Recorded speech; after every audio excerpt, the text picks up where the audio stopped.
one. You could throw two punches that sound like one. You could throw a punch. You can hear them. They were two, but they sound like fucking one punch. They all understand. Anybody that hears this understand all the fight. They know what I'm saying. He threw two punches that sound like one.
Now those days are gone, it's empty, I'm nothing. Can you be with me? That's the reason why I'm crying. Yo, mic check, mic check. Shout out to the chat. Hopefully, what up, Thomas, man? Welcome, Candy. Welcome. We got a late night surprise stream for you guys. Hopefully, we can pick up some subs, man. Trying to get some new subscribers in. Trying a different time. I took a nap tonight, so I'm up. And I get real excited on Sundays, man. I can't wait for that NFL to start. You know what I mean? So hopefully everybody having a good night, man, or a good morning, actually. Yeah, Grand Rising. Shout that out. Let's get it going. Our first video today is from Insanity Body Cam.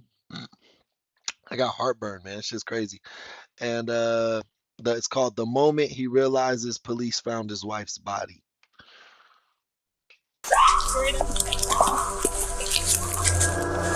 Oh shit. Yeah, it looks like there's a rope. It's literally like she vanished, and it's just not her anymore. This is 50-year-old Matthew Moore. Police have just arrived at his home after he reported his wife, Emily Noble, missing. I have a gut feeling right here. It's when my son died, same thing. It's right fucking weird. It's awful. A year earlier, Emily's and Matthew's son went missing, only to be found dead in a forest near their home. Emily's ex-husband also died by self-inflicted means. And just 4 months after this body cam footage, Emily's body was found in the exact same way as their son. Most disturbing was that... You think he did that shit? Was that his stepson, or am I tripping? Matthew Moore. Police have just arrived at his home after he reported his wife, Emily Noble, missing. I have a gut feeling right here. It's when my son died, same thing. It's right fucking weird. It's awful. A year earlier, Emily's and Matthew's son went missing. You guys, make sure you double tap them screens. Oh, that's his stepson, right? No, that's his name too, right? It's literally like she vanished, and it's just not her anymore. This is 50-year-old Matthew Moore. Police have just arrived at his home after he reported his wife, Emily Noble, missing. I have a gut feeling right here. It's when my son died, same thing. It's great fucking weird. It's awful. A year earlier, Emily's and Matthew's son went missing, only to be found dead in a forest near their home. Emily's ex-husband also died by self-inflicted means. And just 4 months after this body cam footage, Emily's body was found in the exact same way as their son. Most disturbing was that when Matthew first reported Emily missing, he somehow knew, down to every detail, how she would be found months later. You think bro killed his son and his wife? He got away with the son, so he thought maybe he could get away with doing the wife too? I don't know. This gonna be a good one. Leading detectives to suspect him of murder. But Matthew was smart. You killed her. No, I didn't, sir. Bullshit. Didn't. I murdered her and you threw her out like ice garbage.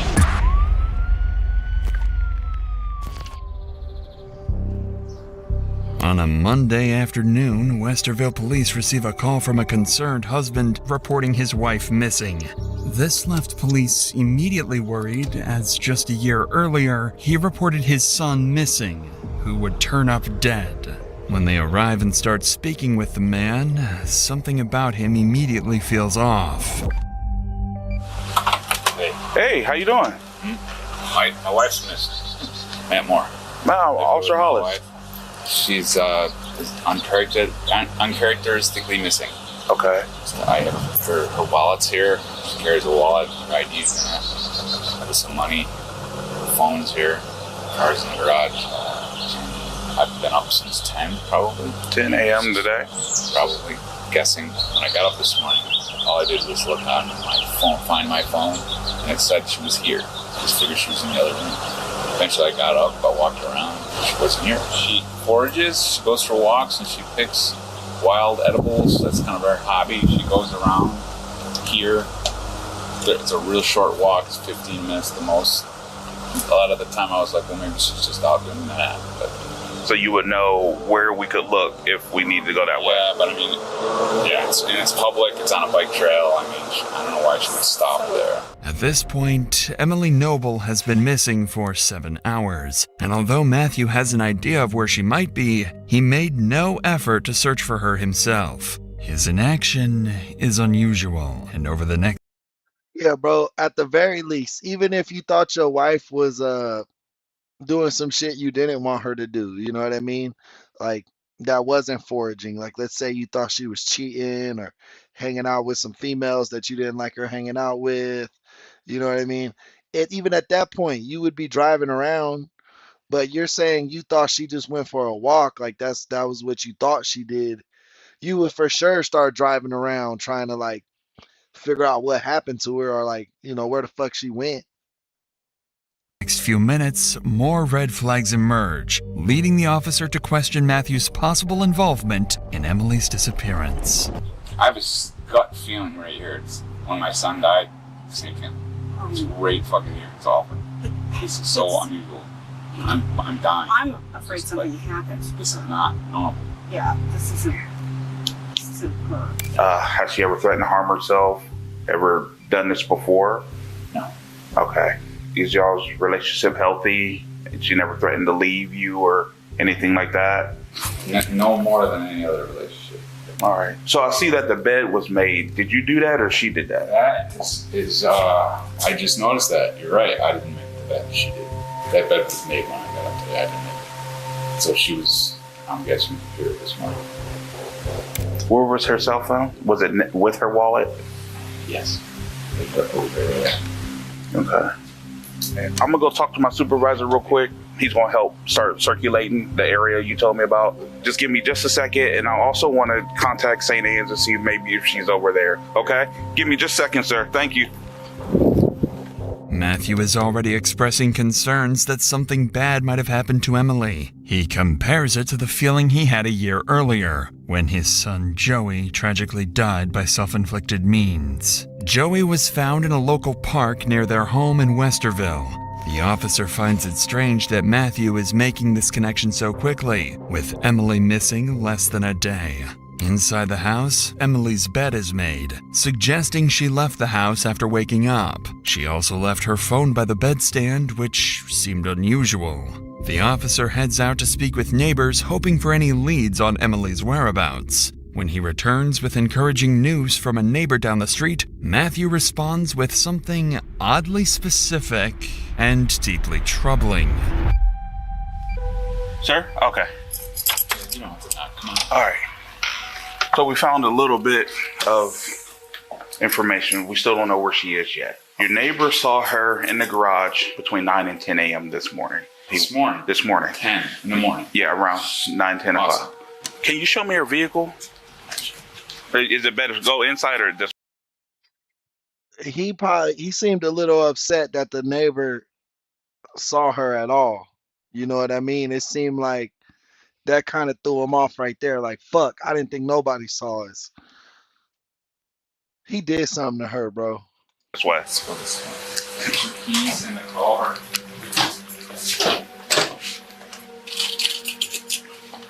All right, sir. Keys are in the car. Yeah. I had the worst case scenario in my head. Maybe she did something to herself. So I started Do you have looking any around. reason why? That's what I'm. You know what I mean? I would hate to even think about something. Okay. Like that. Okay. I mean, it's literally like she vanished, and it's just not her. Man. Let me show you one thing. And Okay. This is because I'm crazy. No, show me. This thing here doesn't belong here. What do you mean it doesn't belong here? It doesn't belong. That's where it belongs. Right there. I just noticed it. I took it and put it there. Now, can she reach that? Because she's very short. I don't know. I would hate to think. I don't know, man. It's just weird that it's here. A neighbor reported seeing Emily in the garage earlier that day, which should have reassured Matthew, but instead, he points out a misplaced power cable. It seems odd and irrelevant at first, but when seen through the lens of staging a self-inflicted death, it takes on a different meaning. He could... I just noticed it. I took it and put it there. Now, can she reach that? Because she's very short. I don't know. I would hate to think. I don't know, man. It's just weird that it's here.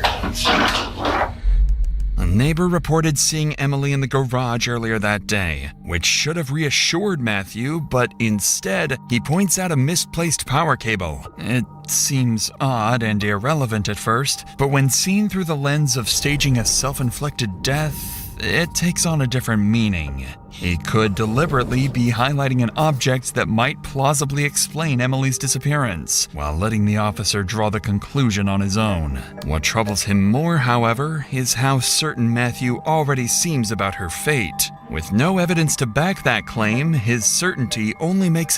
Yeah, bro. He like, yeah, I think she dead. You know, I think she dead, bro. Like, she been gone 7 hours. She done. I think she dead, bro. him appear more suspicious. For the moment, the officer leaves Matthew's house and the police begin searching for Emily across Westerville. What they don't realize is that she's been right under their noses all along. 2 days after Emily's disappearance, police are running out of options. With no clear leads, they still have no idea where she might be or what happened to her. So while most of the Westerville PD continues searching, investigators bring Matthew Hey, good morning, Tara. Welcome to the chat. in for a voluntary interview, hoping his insight might explain why Emily suddenly vanished. But the interview quickly takes a turn Matthew never expected. Sorry, man. Thank you. It's hard for me in here. Okay, I can appreciate that. You know, like I told you, when we were out there, you were not under arrest. You weren't handcuffed coming in, is that correct? Correct. Okay. And that door doesn't lock. This is a voluntary interview. We could have done this at my house. No, this part we can't do. Because it's not voluntary. No, it's completely voluntary.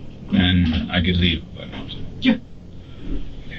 I don't want to. I'm just Yeah. You try that door right now. At some point, could we, like, I want to help you. I want to get this going because I didn't do it, and I want you to find whatever the hell happened to her. Me too. I want it to happen. Matthew immediately questions the nature of this voluntary interview, even though the detective had just reiterated that it was entirely voluntary, already giving them a reason to be suspicious. He declares he didn't do it, an odd statement considering his wife was only missing for 2 days, and neither he nor the police have any idea what might have happened to her. I said, I didn't do it. That was the first thing he said when he sat down.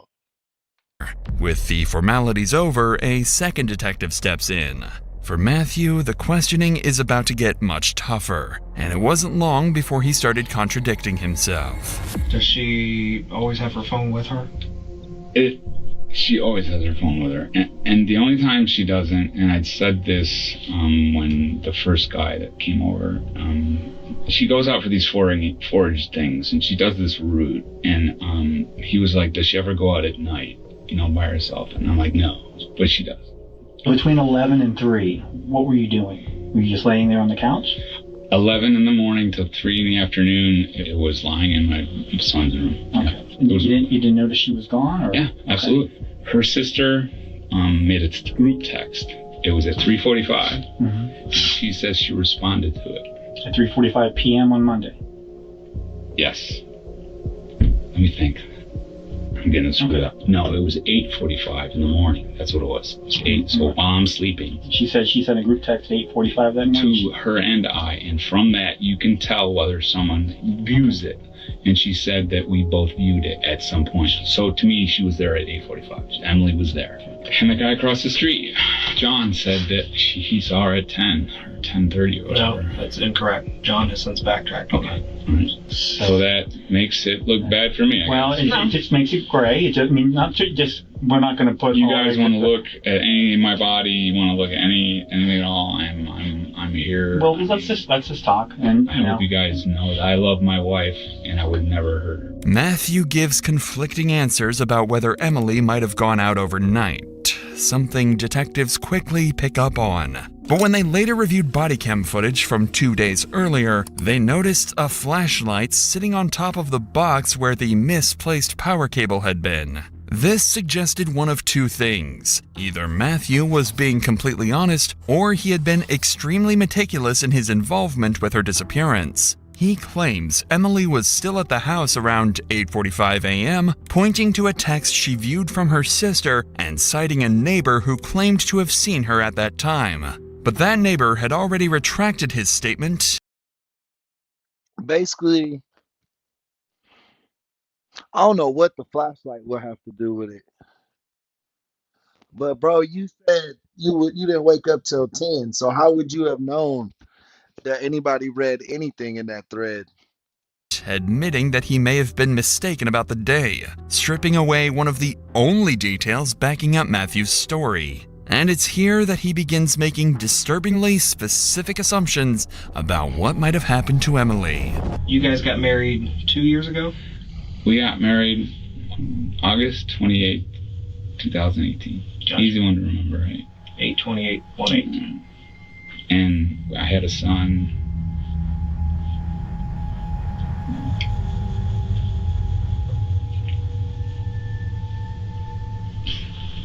You tissues or anything? Drink water? Okay, we know about him. We don't need to. They love each other. It was horrible. Oh, schizophrenia is the worst thing that happened to me.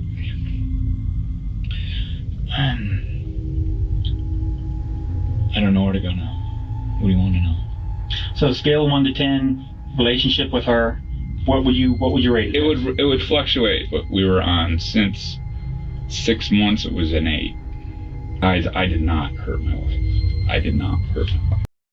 So did she adopt his son? Because she got a different last name, and he said they only been married 2 years. His son was like a teenager, it looked like. I loved her. I would speculate to say that she might have hurt herself. But if she did, you would have found her by now. She would have went down somewhere close and done it. Was there times when she would kind of say, you know, I'm not afraid to do this thing? Yeah. I mean, don't they all kind of be like that? And why would you think she would hurt herself? I mean, possibility. Because she was, not that she ever would. I'm just saying she was emotional. She would get emotional. If you ask me if I had to bet, I feel like there was some foul play involved. I would think it's very odd that she would leave voluntarily, leave all of her possessions, items behind, not go to work. So it's a possibility. It's happened before, but very unlikely. Or is she involuntarily missing? So my question is, what happened to her? We know that. Bro, what y'all think he like hit her over the head or some shit? You were the last person I think he hit her with the flashlight and then took her out into the woods and hung her. to see her. That's what we know. Definitively. Is there anything I can do to make it so you guys don't think that? Is there a polygraph test? Is there anything you need? Matthew speaks about Emily in the past tense, something detectives quickly take note of. He also suggests she may have been contemplating self-harm, yet police had confirmed through interviews with friends and family that she had no history of mental health issues and wasn't taking any medication. Even so, Matthew insists he isn't involved in her disappearance and even offers to take a polygraph to prove his innocence. That chance would come soon enough, but instead of clearing his name, it does the exact opposite. For now, detectives decide to confront Matthew with what they believe might have happened to Emily, and that theory immediately casts him as the prime suspect. Was Emily in it rough? She like, was it rough? I mean, not really. Did she like to be choked? No, but I mean... Man, they fucking with him now. They trying to see, where his head at.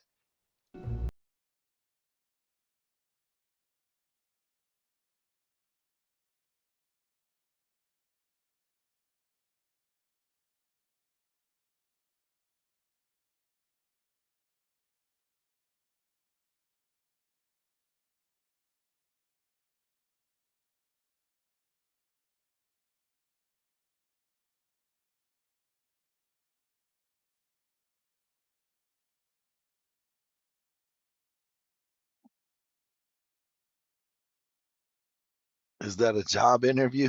Nah, man, it's a interrogation footage. This guy's wife went missing. I believe the police found her body in the woods, tied up with some ropes, and he's trying to act like he don't got nothing to do with it. But after asking some of her friends, they said that no, they never seen him be abusive towards her, but she did have bruises before. Help you find where she is right now. Man, I got heartburn, bro. This shit will not go away for like the last 2 days. Would you pass a lie detector test? Absolutely. Let's do it. You do it? You got it. When asked directly, Matthew downplays their intimacy, insisting that they didn't really practice choking. Detectives immediately challenge this with messages between Emily and a friend. Only then does Matthew admit they engaged in it, though he frames it as something mutual and consensual rather than abusive. By now, detectives are increasingly skeptical of his version of events and decide to put him through a lie detector test, a test he had previously claimed he was eager to take. But it wouldn't go the way he expected.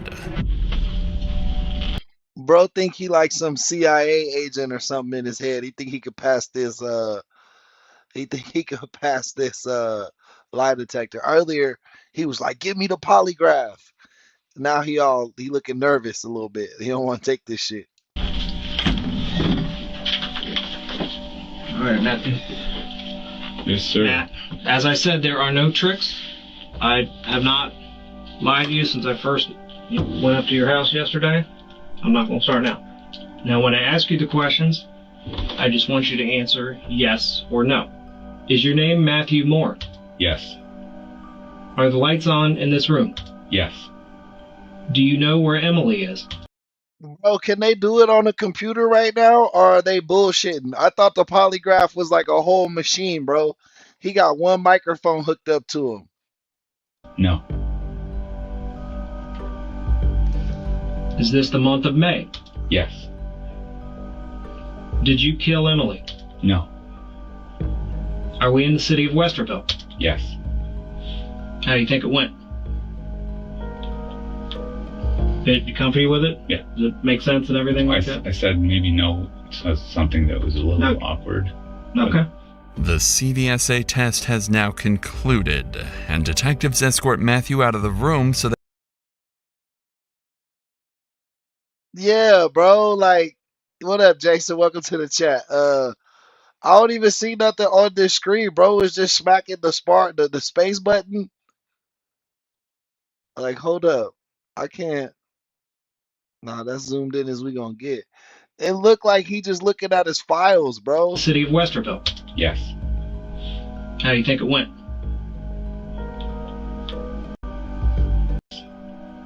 Are the lights on? Like, I don't see anything recording, bro. I could be tripping. I could be wrong. They have a microphone hooked up to him. This is on the PC though. But when I'm looking at the computer,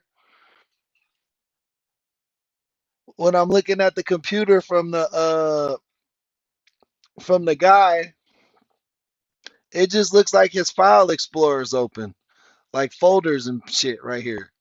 In this room? Yes. Do you know where Emily is? No. Is this the month of May? Yes. Did you kill Emily? No. Are we in the city of Westerville? Yes. How do you think it went? Did you comfy with it? Yeah. Does it make sense and everything like that? I said maybe no. So something that was a little awkward. Okay. I think they're recording his voice, and then they do like a voice analysis. The CVSA test has now concluded, and detectives escort Matthew out of the room so they can assess it. Yeah, these look like MP3 files of his answer. And almost immediately, it's clear something about his answers doesn't add up. It isn't a good prefix. Fish on deception. Number 4, does she know where she is? Yeah, that's definitely. You said 4 and 7? The CVSA test flags signs of deception in Matthew's responses, particularly when asked about Emily's whereabouts. While not definitive proof, investigators consider the results significant enough to guide their next steps. With this in mind, they bring Matthew back into the room, and this time, their questioning takes on a far more confrontational tone, reflecting how strongly they now suspect his involvement in Emily's disappearance. I'm surprised he didn't ask to go home already, because they told him when he came in, like, yo, you don't gotta you're not arrested. You could leave whenever you want. Appearance actually was. How do you think you did? Good. I mean, You did not do good.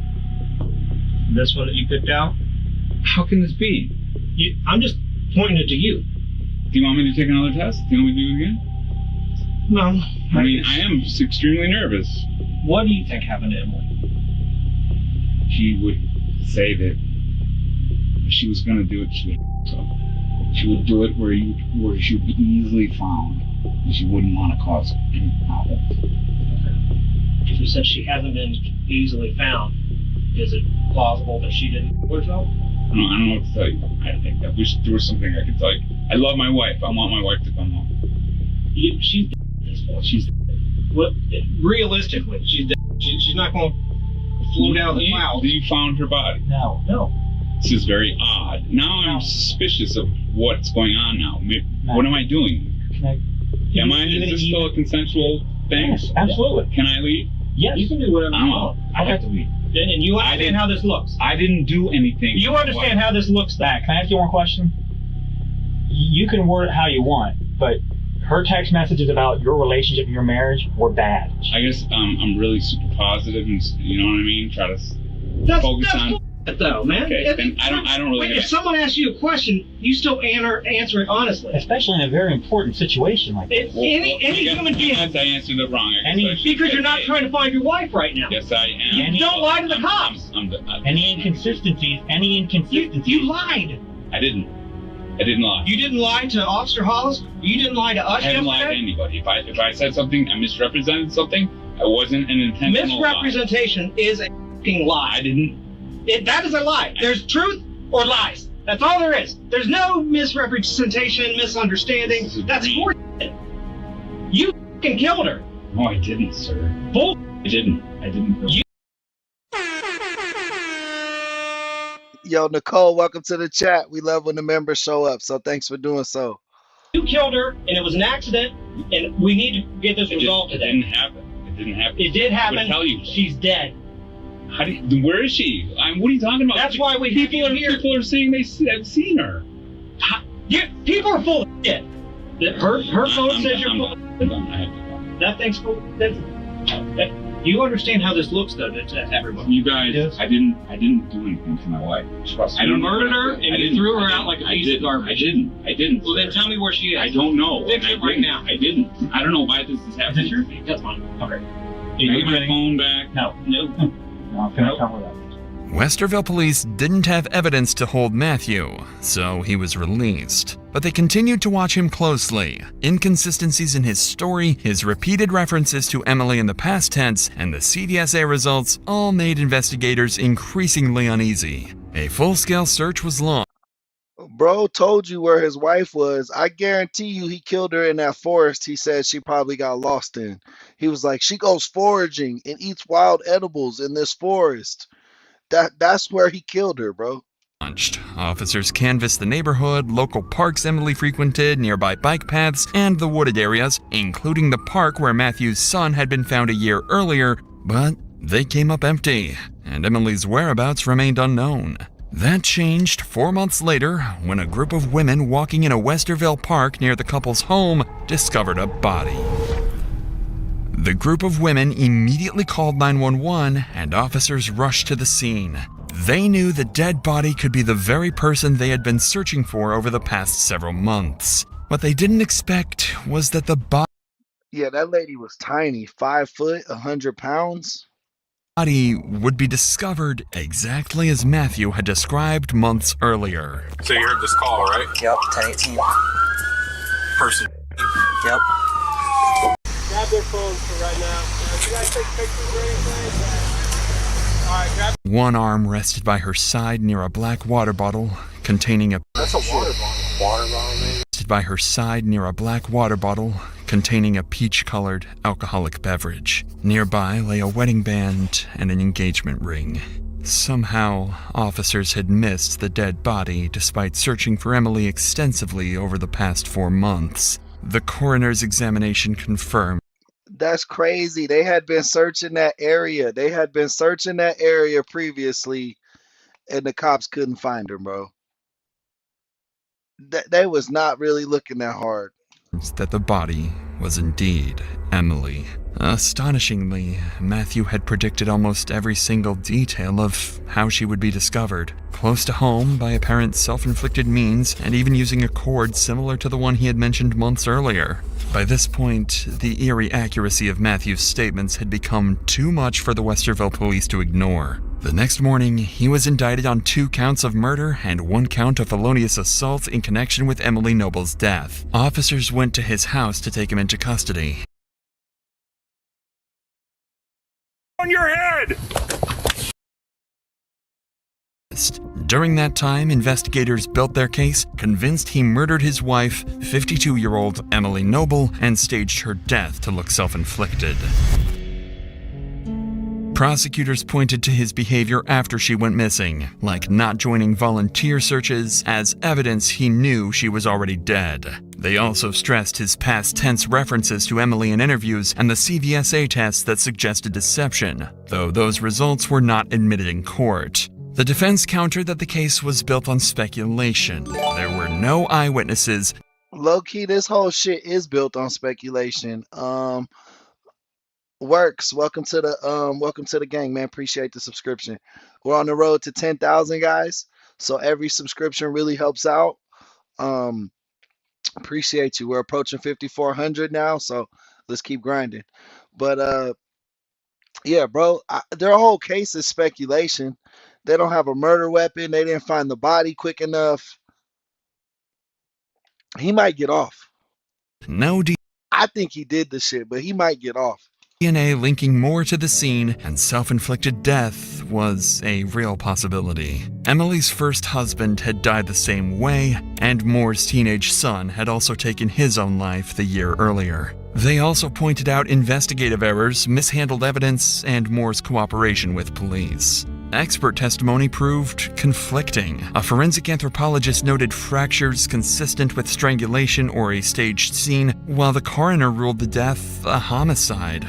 But defense experts showed the branch and USB cord could have supported a self-inflicted death, arguing the injuries were not definitive.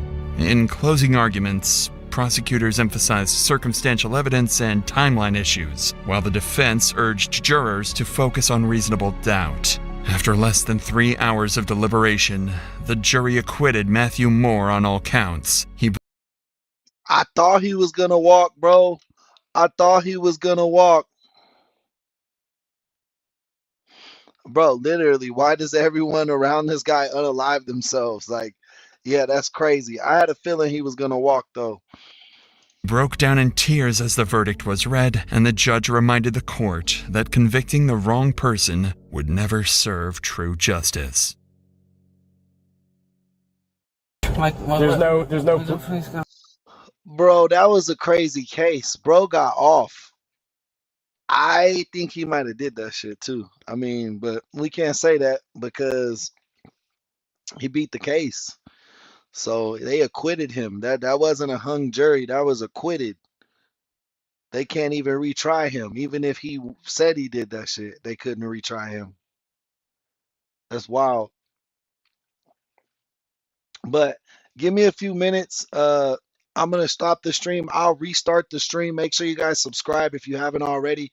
We'll be back online in about 15 minutes. I got heartburn right now. I need to use the restroom, so I'll be right back in like 10 minutes.